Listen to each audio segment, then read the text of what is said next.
out. It is 2:12, my favorite number.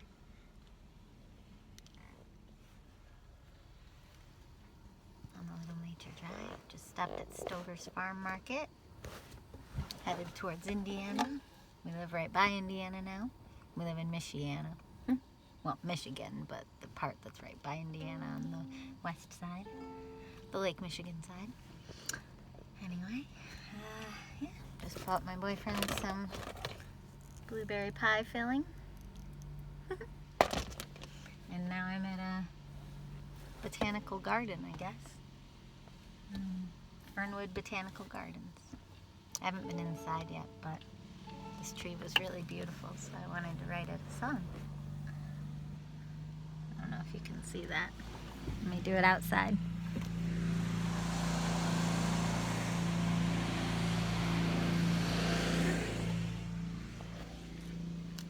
Boom. There we go. Song for a tree. There. Hello.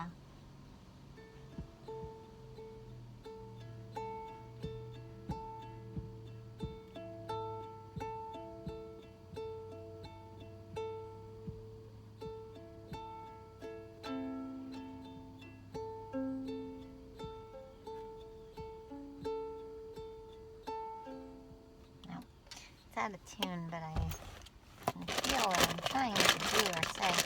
I decided when I did that song yesterday or a couple days ago, I personally liked the lower sound, but it doesn't seem to stay like that.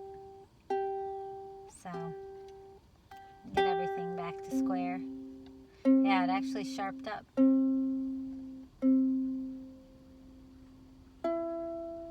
Yeah, weird. The whole thing went sharp sitting in the car.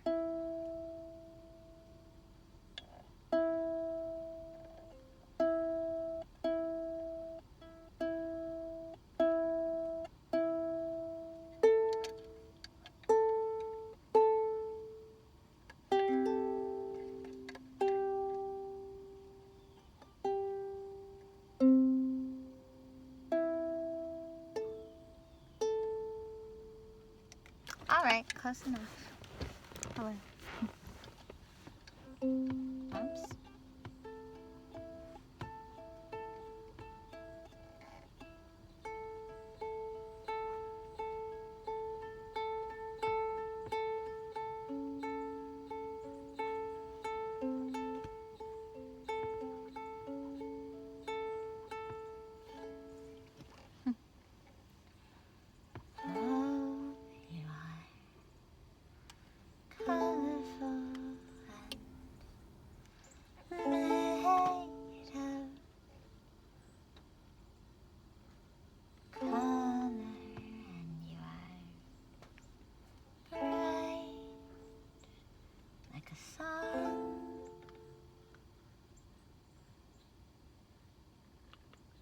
Calming down for the night.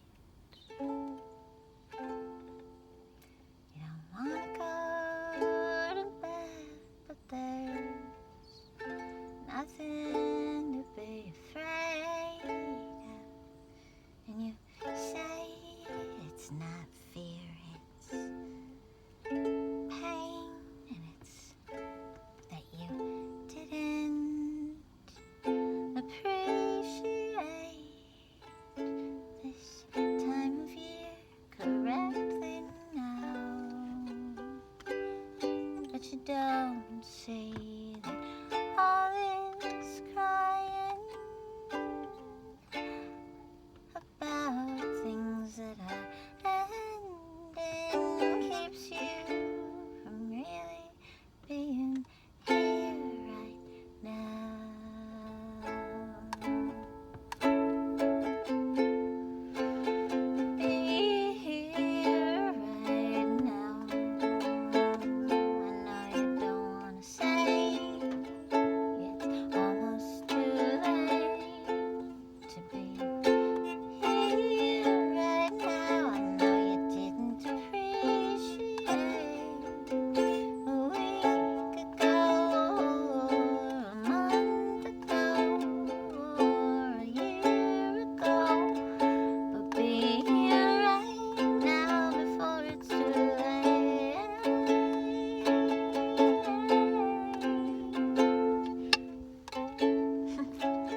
are you one in a million, shining bright, bright.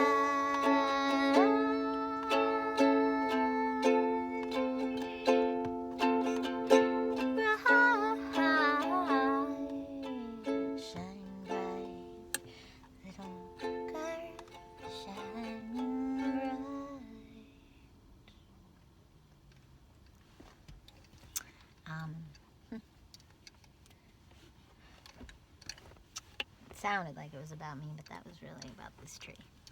That's at least what I felt the tree needed to hear.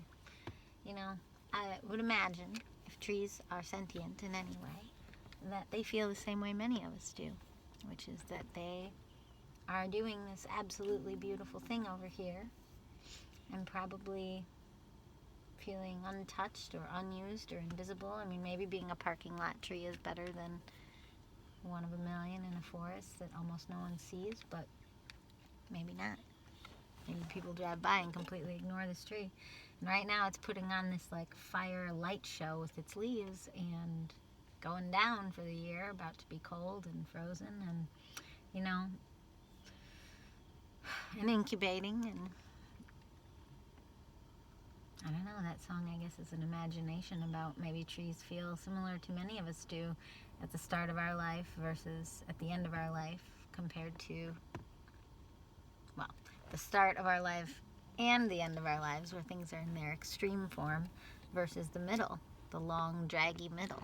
And my guess is that, sorry, my nephew has a stuffed animal named Draggy, and it always throws me off because I don't know why I started using the word draggy instead of like dragging out. Anyway, I swear. Anyway, yeah. If trees have any ability to sense or experience, well, first of all, I'm sure they're better at being present than we are. Because what else can you be if you're a tree? Other than very aware of every moment. But, maybe not. Could be wrong. But then, you know, I don't know, that song was just a fantasy. If a tree had regret for not appreciating all of the best moments. The middle of the summer, the warmth, the light, the sunshine, the beginning of the changing of color, appreciating it rather than seeing the beginning of the changing of color as something to be depressed about. That's what I do every fall. Like the beginning of the changing of color, I'm like, dang it, where's summer going? And it isn't until towards the end of fall that I'm like, oh yeah, you better appreciate this too, rather than just be grumpy. Like, you're right in the midst of one of the most beautiful seasons, but sometimes it's really hard to appreciate fall because it changes so fast. And as it's changing, it's either not enough fall colors or suddenly too much fall colors or suddenly all the leaves are gone. And it's very hard to appreciate things that are constantly moving. It's hard to feel, to perceive movement. If you've ever taken like a boat ride on a river, it's like that. It's hard to appreciate and take in and really feel every bend in the river, every moment, every bit of scenery. It starts to blur together. It starts to be, I don't know. And similarly, I think it's hard to appreciate and feel our own lives.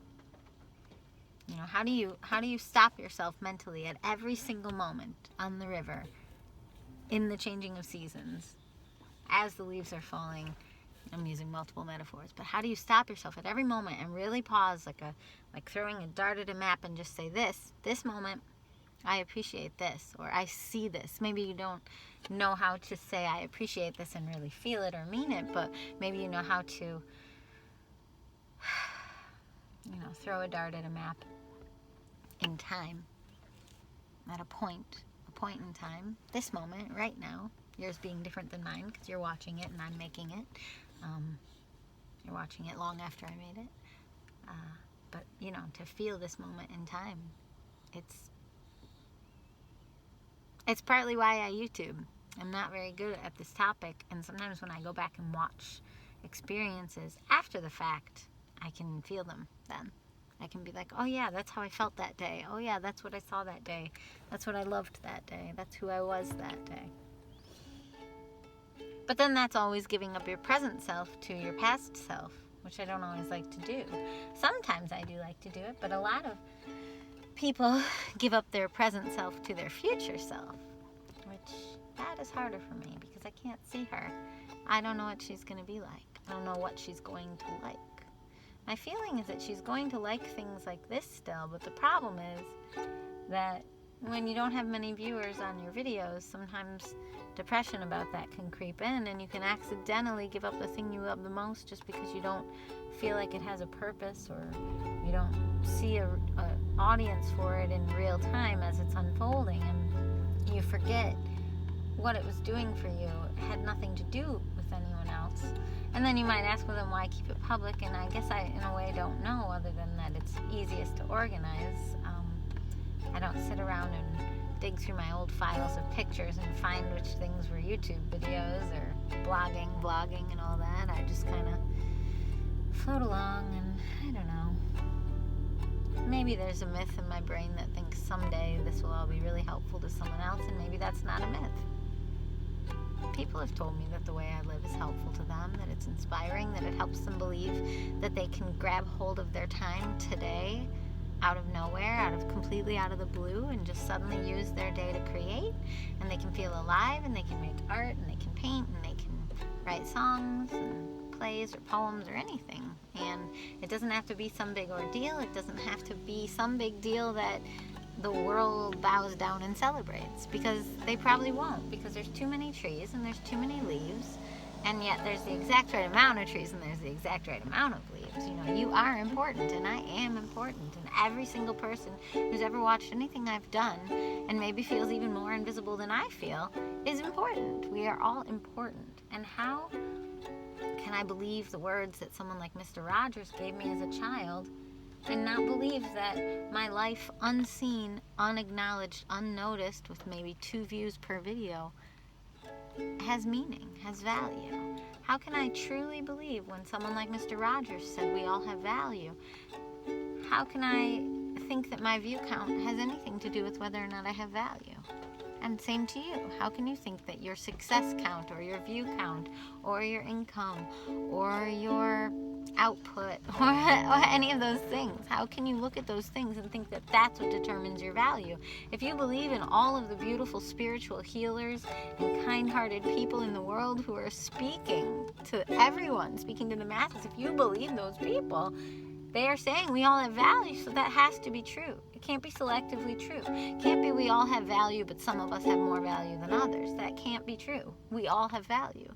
And we're all expressing, and we're all experiencing. And even if your mode of expression is alone in your house, and you just have a sketchbook, or you just have, a journal, or I don't even mean just. I take back the just. Whatever ways that you express yourself, maybe it's just in conversation or jokes with your own family. It's like that has so much value. And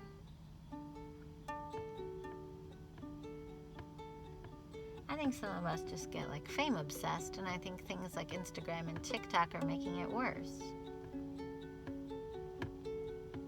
Because we become not fame obsessed, we really are value obsessed. We are valuing each other the way like an actuary creates value or assesses value. We are valuating each other, and it's dangerous. We're looking around the world and deciding who has more value. Based on what? Based on what? I don't know. Based on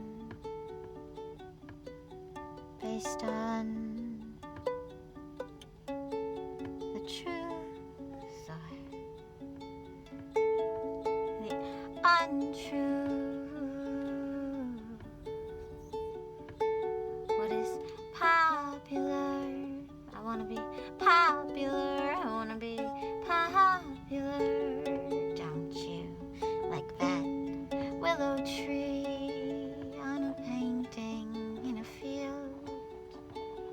Big lights shines bright, and everyone has it hanging in their hotel room in their mind.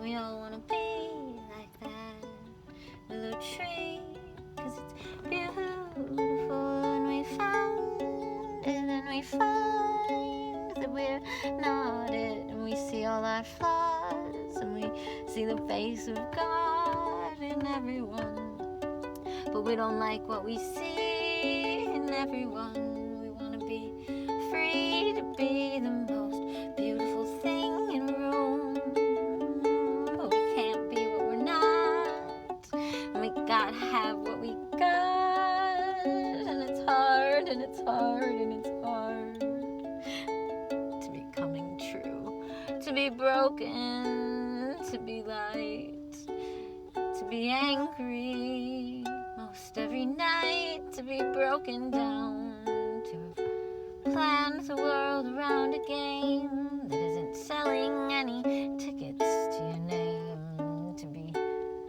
famous in a school or famous in a tiny crew.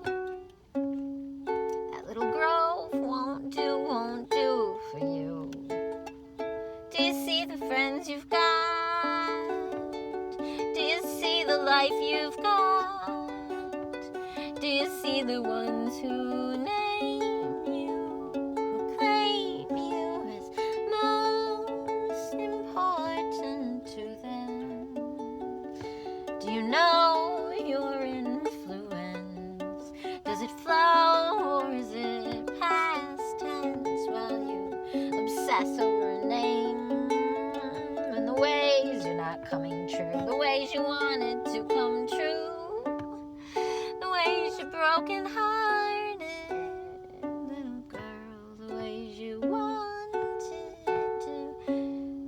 be the world, not see the world. You wanted to be the world to everyone. But if you were that tree, if you were that willow tree, alone in a field, you'd be alone in a field, not having fun, not seeing anything, and you would feel that resentment, and you would feel their anger, and you couldn't heal their anger, 'cause you'd be the source of anger.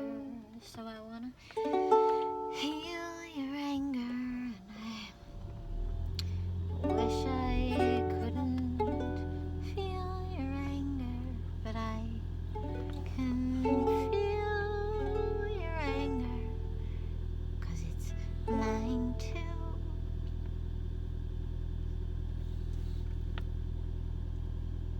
Anyway, well, it was like an episode of Mr. Rogers, I suppose, except for adults. But, you know, there's often one lottery winner and then a bunch of angry, pissed off people, you know. Some of them who maybe try to cover it up better than others, and I've been one of those, trying to act happy for everyone who's successful while secretly feeling resentment or envy or frustration.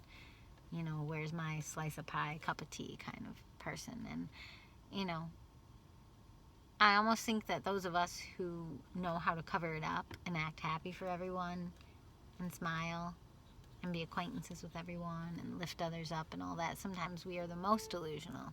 Because, not because I think that happiness is a delusion, I don't. I think it's that sometimes we buy into this persona of happiness or of lifting people up because it's what's right to do, rather than how it being how we actually feel. And then sometimes when we actually do feel envy or resentment or anger or frustration, we won't honor it because we think we're supposed to be the thing we know is the best thing to be, which is to be supportive of people, to lift people up, you know. But I've had to lean into my humanness in the last year or so, because some people, it comes very naturally to them to be angry or pissed off or envious, but then they let it go. I think I almost shame that part of myself and then expect these really high level things from myself, like supporting everyone and loving everyone. But it's like, I'm great at that until someone clearly has a lot more advantage or luck than me, and then it's actually really hard to lift that person up in my mind. And I'm good at doing it externally, but terrible at doing it internally.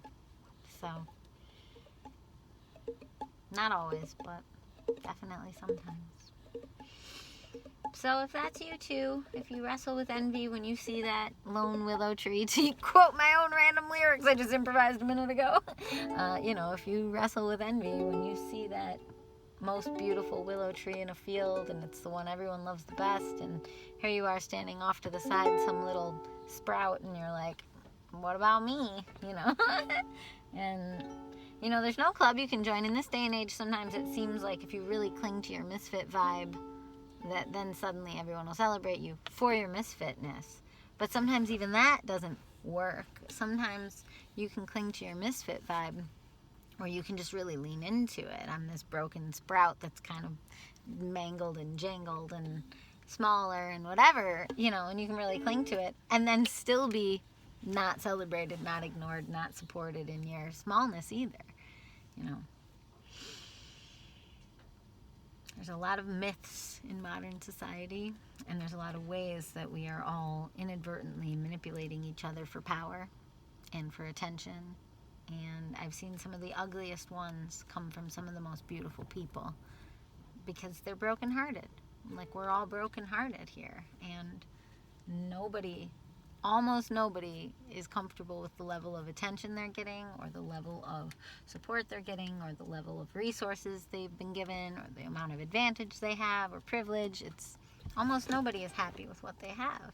And yet, if you zoom out like a bird and you look at the whole picture, like, imagine that, I hate to say it because it sounds sacrilegious, but, well, then I won't say it.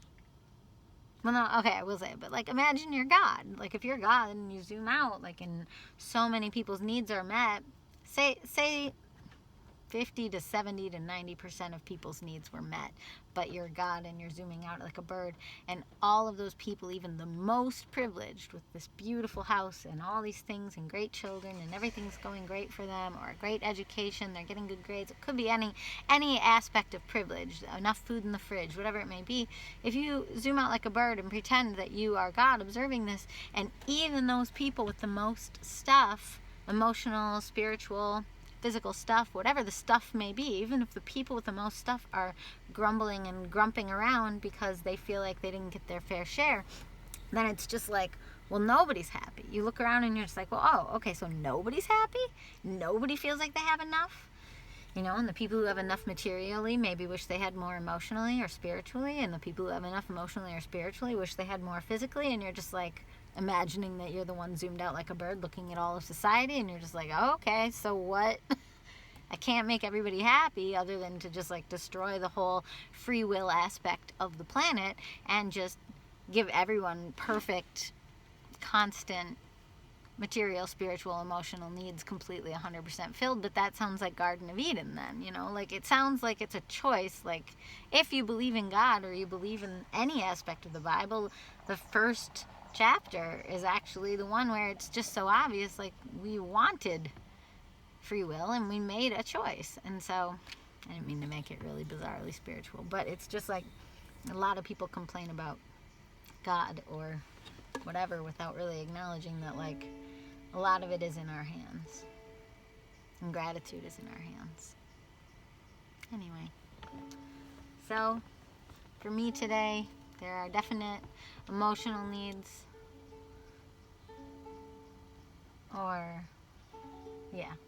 mine's emotional. I have a lot of emotional needs not met, but I have a ton of physical needs that are beyond met. And I have spiritual needs that are beyond met. So my emotional needs are not fully met. And if I were God zoomed out like a bird and I saw me, I'd be like, oh, well, keep focusing on the things that are going well, don't just sit and stare at the things that are not fulfilled. Because they might come and they might not.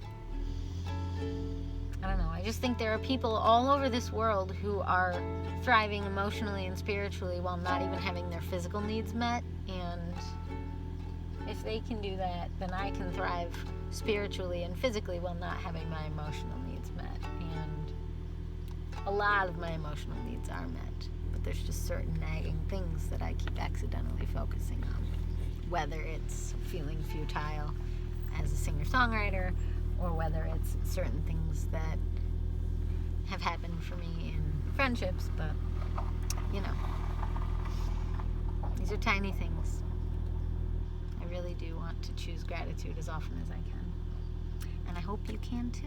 All right, that's my Weird Mr. Rogers episode of the day. Bye.